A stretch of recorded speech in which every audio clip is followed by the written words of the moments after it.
Good evening, everybody. Hopefully, you had a wonderful Thursday. I got a fun one for you today from the Financial Post.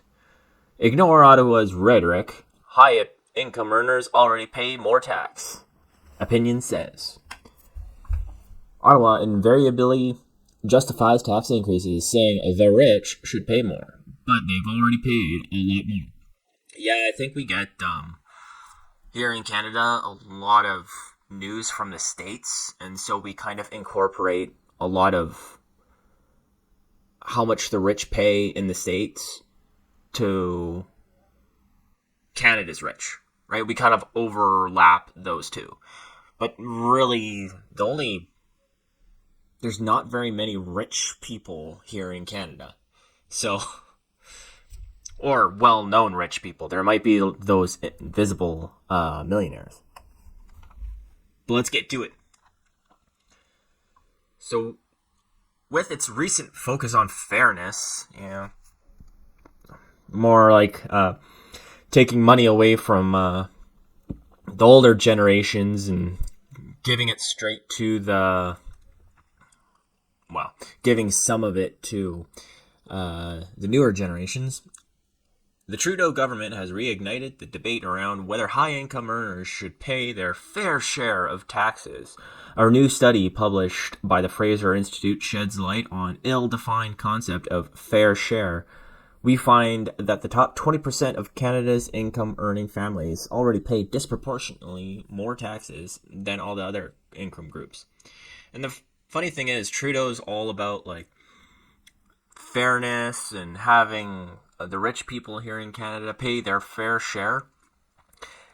And it comes from a guy who gave them all free freezers, free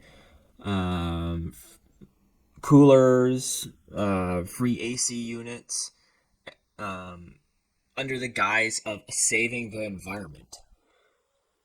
And he gave these things to the big grocers who now they're criticizing. So, and they're the richest people in Canada. So, I don't quite think he's taking the fair share away from those people. This year's federal budget was titled Fairness for Every Generation, aka Communism, or Let's Go Socialism. As in its past budgets, the Trudeau government once again raised taxes on Canadians. And that was the increasing the capital gains from 50% to 66.5%. In anything that exceeds $250,000. So despite the government's class warfare rhetoric, the capital gains tax change has broad implications for the economy and will raise taxes paid by many Canadians who wouldn't normally be considered wealthy. It's going to affect people who have second homes who worked hard all through their lives just to get that, to supplement their income or supplement their CPP. So, it'll affect people who pass away, right? And grandparents pass away, leave you a house, you sell it, anything over that $250. And I've been researching houses right now, and unless you're gonna buy it outside in the middle of nowhere, you're starting off with like a $350,000 home. So, if your parents or grandparents leave that to you, that $150,000 is going to be taxed at 7% instead of 50%, as it was before. So they say it's also the latest in a series of tax increases that the Trudeau government just brought in, shifting more of the tax burden to upper income earners. In each case, starting in its very first budget in 2016, the government justified the increase as fairness, quote unquote. Now, Financial Post did a study that shows in 2024, the top 20% of income earning families in Canada paid or will pay 54.2% of all the taxes. Huh. Well, that seems pretty fair to me. Raised by all three levels of government despite earning 46.4% of the total income. In other words, the top fifth earners will earn less than half the income, but pay more than half the taxes. Well, retract that. That does not seem very fair to me.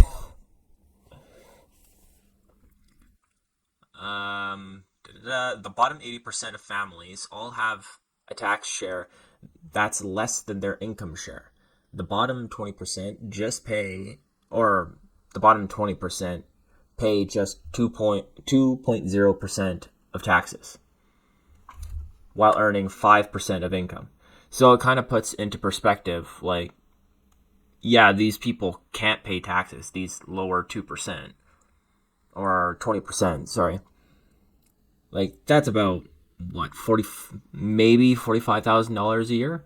You can't really survive that well off of that, or you can survive bare minimum on that. But yeah, that's why you're only going to be paying 5% of taxes. So the real people that this is going to hurt is the middle class, because they're right smack dab in the middle of high taxes or mid-tier taxes. But once they do get a large source of income, they're gonna be screwed, because they're gonna be taxed to heck. They say, looking only at personal income tax, the results are even more skewed. The top 20% of income earning families will pay nearly 2/3. Holy 2/3, 67 or 62.7% of federal and provincial income taxes, while earning less than half of total income. For their part, the bottom 20% of income earning families will pay just 0.8% personal income taxes. Yes, but we also have to think about, like, how many of these people are business owners, because then they can write off a lot of things. So if you're rich but you're on a company's dime, I think this will hurt you way more than anything else. They continue on to say, why this lopsidedness? Because Canada's personal income tax system is progressive. As people's taxable income rises, their marginal tax rate, the tax rate on the dollar of income earned, also rises. For example, income at or below $55,867 is subjected to 15% federal tax, while between $55,867 and $111,734 pays 20.5. As a result, higher earners both pay more on a per dollar basis of income, and also pay more overall. So pretty much when you go over that $55,000, you're paying 20.5%. So they continue on to say, contrary to Trudeau's rhetoric, they pay more. We do have to remember about tax deductions. So they're just going just income tax at the end of the year. So that's going to be a huge hit to, or a huge cash back on your income taxes and on your GST tax credit. But to be completely honest, I think a lot of us know here in Canada that it's not the rich people that is screwing us over. It is the big corporations, like the airlines. Definitely the airlines. The airlines are monopolistic oligarchies. WestJet, Canada, Air Canada, and I believe that's the only two companies that really fly in Canada. There's Flair Airlines, but not a lot of people use them. So, and nobody else can get into the game, especially in Canada, because the taxes are way too high, and the limits on what you can do are just too high. You hear from Flair that they're like, yeah, we're not going to fly in Canada too much anymore. We're just going to fly to the States and Mexico because of the taxes.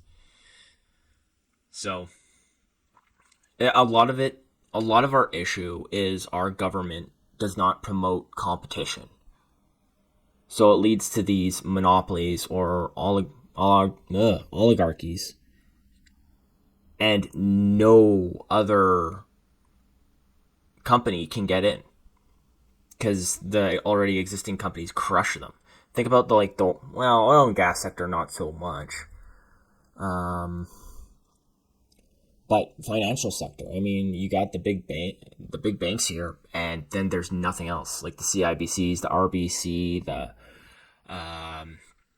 gotta think, Bank of Nova Scotia, Scotiabank, right? You got all those, but it's not like the States where you see like 10,000 random banks. It's pretty much like the big